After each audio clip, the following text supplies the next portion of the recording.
কেন্দ্রীয় সভাপতি, বাংলাদেশ জামাত ইসলামী কেন্দ্রীয় নির্বাহী পরিষদের অন্যতম সদস্য, ঢাকা মহানগরী উত্তরের সংগ্রামী আমির জননেতা জনাব মোহাম্মদ সেলিম উদ্দিন। বক্তব্য রাখছেন সেলিম উদ্দিন।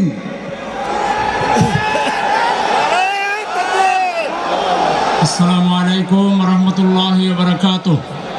আলহামদুলিল্লাহি রাব্বিল আলামিন ওয়াসসালাতু ওয়াসসালামু আলা সাইয়্যিদিল আমবিয়া ওয়াল মুরসালিন ওয়া আলা আলিহি ওয়া সাহবিহি আজমাইন। আজকের এই বিশাল সমাবেশের মাননীয় সভাপতি, উপস্থিত রয়েছেন বাংলাদেশ জামাত ইসলামীর সম্মানিত আমিরে জামাত জননেতা জনাব ডক্টর শফিকুর রহমান, মঞ্চ উপবিষ্ট অন্যান্য কেন্দ্রীয় নেতৃবৃন্দ, মহানগরী নেতৃবৃন্দ, আজকের এই বিশাল সমাবেশে উপস্থিত সর্বস্তরের জনতা, সংগ্রামী ঢাকাবাসী, দেশবাসী। আজকে 190 দিন পর বাংলাদেশ জামাত ইসলামী রাজপথে এসেছে। আমরা রাজপথে এইভাবে আসার প্রত্যাশা করিনি, আমাদের পরিকল্পনায় ছিল না।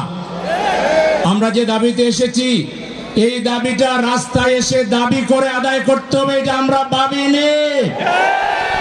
এটি ছিল আমাদের ন্যায্য অধিকার, এটি ছিল আমাদের সাথে একটি সম্মানজনক আচরণের ব্যাপার। বর্তমান রাষ্ট্রে যারা আছেন তারা যে কোনো কারণে এখন পর্যন্ত ব্যর্থ হয়েছেন। যে রায়ের বিরুদ্ধে আন্তর্জাতিক সকল মানবাধিকার সংগঠন বলেছে এটা কোনো বিচার হয়নি, ক্যাঙ্গারু কোর্ট ছিল। আজকে ব্রিটেনের সর্বোচ্চ আদালত বলেছে এটা যোগ সাজশে এখানে বিচার করা হয়েছে, ন্যায় বিচার বলুণ্ঠিত হয়েছে। এরপর তো এই সব কোন মামলাই থাকার কথা ছিল না, আমাদেরকে দাবি জানানোর কথা ছিল না। একই সাথে আমাদের নিবন্ধনের মামলার রায় যিনি দিয়েছিলেন, তিনি বলেছিলেন তিনি শপথবদ্ধ একজন রাজনীতিবিদ, যিনি রাজনীতি করবেন তিনি তো তার প্রতিপক্ষের বিরুদ্ধে তার ইচ্ছাকে বাস্তবায়ন করবেন, এটা খুব স্বাভাবিক। সুতরাং ওটাও আইনের বিবেচনায় ওটা চলে না।